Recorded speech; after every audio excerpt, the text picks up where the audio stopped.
وين هي الدولة اللبنانية ترد؟ وين هي؟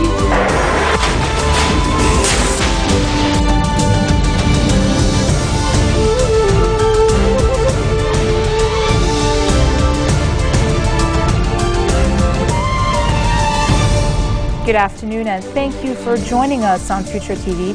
I'm Linda Tamim and these are today's top stories. President Michel Sleiman hands the Arab League a memo urging warring sides in Syria to respect Lebanon's sovereignty. The Lebanese army makes a heavy deployment in the areas of Arsal-Labweh and Arsal following gunfires between residents of the two towns. And the UNESCO says 6 ancient sites in Syria, including the city of Aleppo, have been added to the endangered World Heritage List.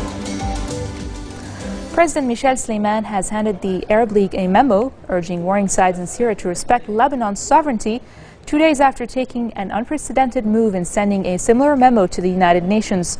Sleiman handed the memo to Ambassador Abdulrahman al-Sulh so that he refers it to Arab League Chief Nabil al-Arabi.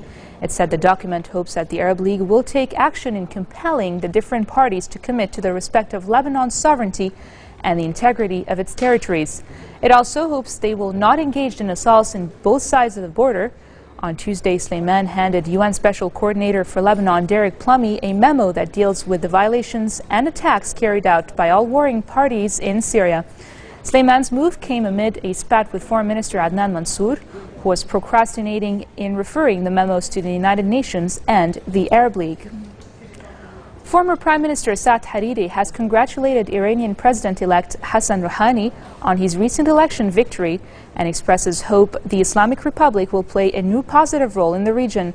This is according to a statement released by Hariri's office, which said the Future Movement leader voiced hope that Lebanese-Iranian ties will be restricted to official channels in the absence of military alliances, referring to the Iranian alliance with Lebanon's Hezbollah.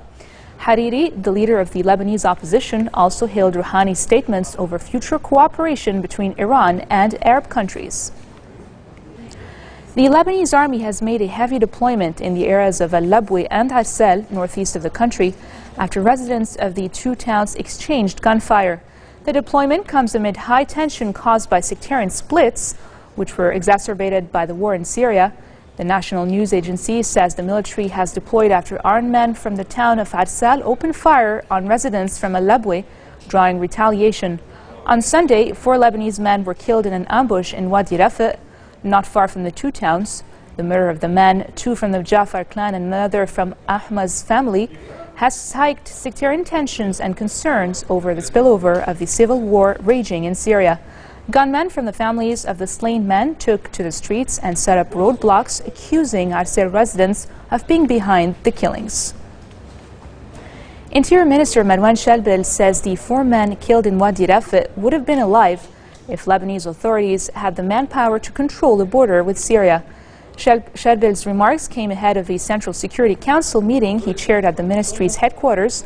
The minister added that Lebanon was in need for 50,000 security forces and around 150,000 army troops to be able to contain security incidents. Shalbel warned that Lebanon is in danger, appealing for everyone's cooperation, including the media, to salvage the country. He said the main problem lies in turning local political differences into international problems on Lebanese soil. Shalbel also defended President Sleiman, who came under criticism for referring memos to the UN and to the Arab League against a violation of Lebanese sovereignty by Syria's warring parties. He said the president respected laws and the constitution. The trial of former Information Minister Michel Samaha has been postponed till December.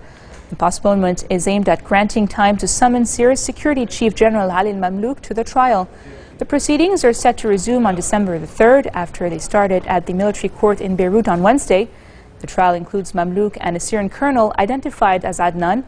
Samaha, who is considered close to the Syrian regime, was arrested in August last year for planning attacks in Lebanon along with the 2 Syrian officials. They were indicted in February this year for allegedly transporting explosives from Syria to Lebanon in an attempt to assassinate Lebanese political and religious leaders. Arrest warrants have been issued for Mamlouk and Adnan, but they both remain at large. Saudi Ambassador to Lebanon Ali Awad Asiri has reiterated in his interviews hosted by our very own Paula Yacoubian that Gulf countries will deport Hezbollah loyalists in the group of Arab states who provide financial support to the resistance party. He added that this decision targeted those involved in providing concrete financial support to the party. Asiri described the recent decision by the Gulf Countries Council to deport Hezbollah loyalists from the lands as a reaction to Hezbollah's military campaign in Syria. The envoy said Saudi Arabia has never discriminated between the Lebanese living on its territories, but those who prompted Gulf countries to issue the decision should bear the responsibility of its repercussions.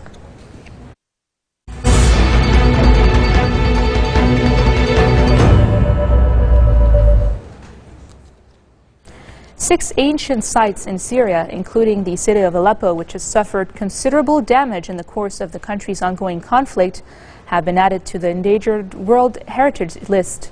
According to the UNESCO, other sites to be added are the ancient cities of Damascus and Busra, the oasis of Palmyra, the castles of Krak des Chevaliers, and Alat Salahuddin, also known as the fortress of Saladin, and the ancient villages of northern Syria. A document released by UNESCO said that due to the armed conflict situation in Syria, the conditions are no longer present to ensure the conservation and protection of the outstanding universal value of the 6 World Heritage properties. All 6 were placed on the list of World Heritage in danger by UNESCO committee at its annual meeting in Phnom Penh. Russia says the West did not want to commit to a concrete time frame for a proposed peace conference in Syria because it was not sure the opposition will agree to attend. In May, Russia and the United States proposed putting together a peace conference in a bid to try to find an end to the civil war in Syria, but the date for the talks has repeatedly been pushed back. At a Group of 8 summit in Northern Ireland earlier this year, the leaders adopted a non-committal statement calling for the peace conference to be held as soon as possible. Russian Foreign Minister Sergei Lavrov said Russia pushed for a concrete time frame to be spelled out in the final statement, but that its Western partners refused to do so. Lavrov said, and I quote, "Western partners asked us not to do it, and as a result, it was written down that there's a need to convene a conference as soon as possible." Coming up next, the UNHCR marks the 13th annual World Refugee Day today. We'll tell you more about it after the break.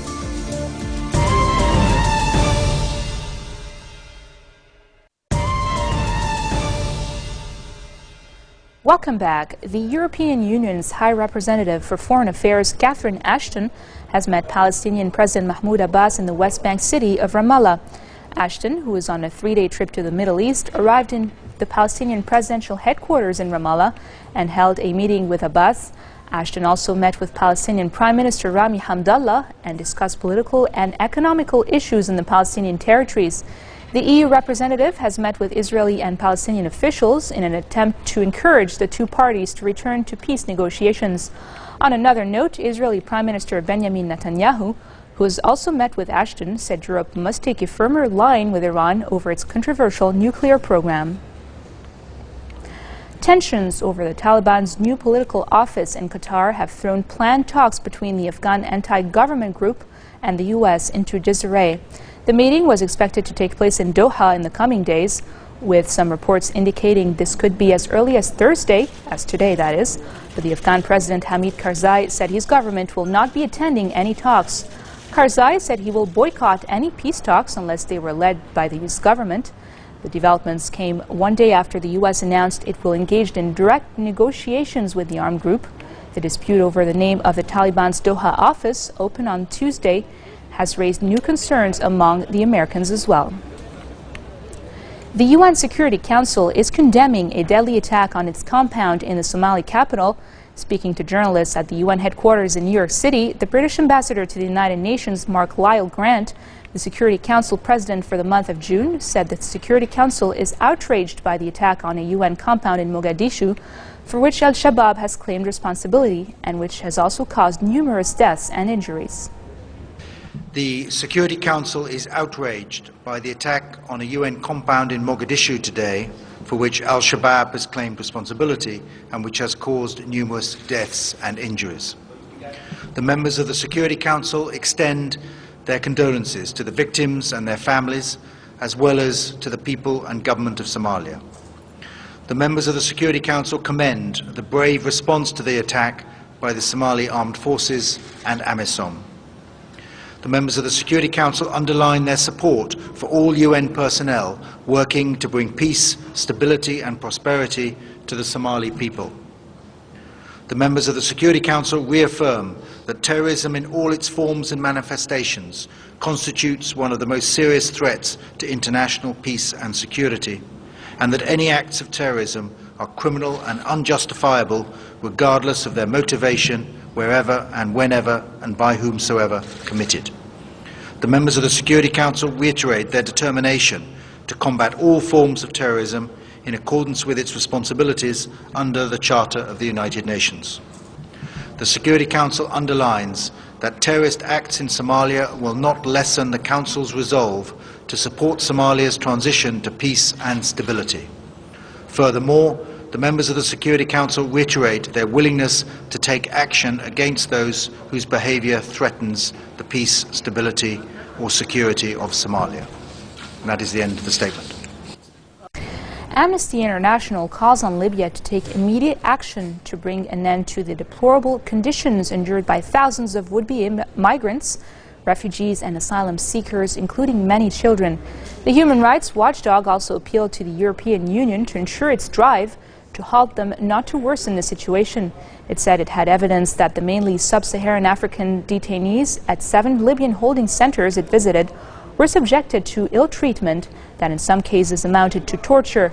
In its report, the watchdog said it had documented cases where detainees, including women, were subjected to brutal beatings with water pipes and electric cables.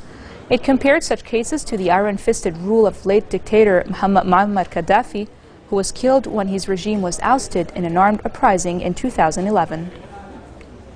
And now for news around the world in brief. A small group of silent protesters was out in Istanbul's Taksim Square this morning. Turkey's deputy prime minister said he had no objection to silent anti-government protests inspired by a symbolic standing man vigil, comments that could help draw the sting out of 3 weeks of often violent demonstrations. Media gather outside the morgue of Rome's Policlinico Hospital, where the body of Sopranos star James Gandolfini is being held after the actor died of a possible heart attack.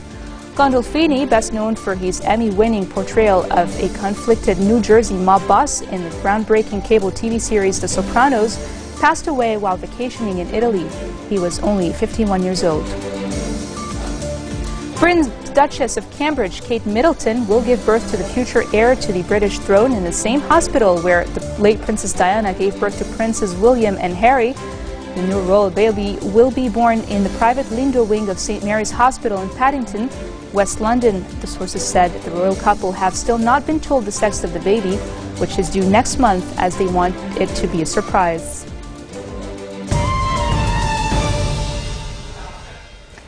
As the United Nations marked the 13th annual World Refugee Day today, a new report released by the organization's refugee agency, the UNHCR, warns that more people are refugees or internally displaced than at any time since 1994. UNHCR's annual Global Trends report covers displacement that occurred during 2012 based on data from governments, NGO partners and UNHCR itself.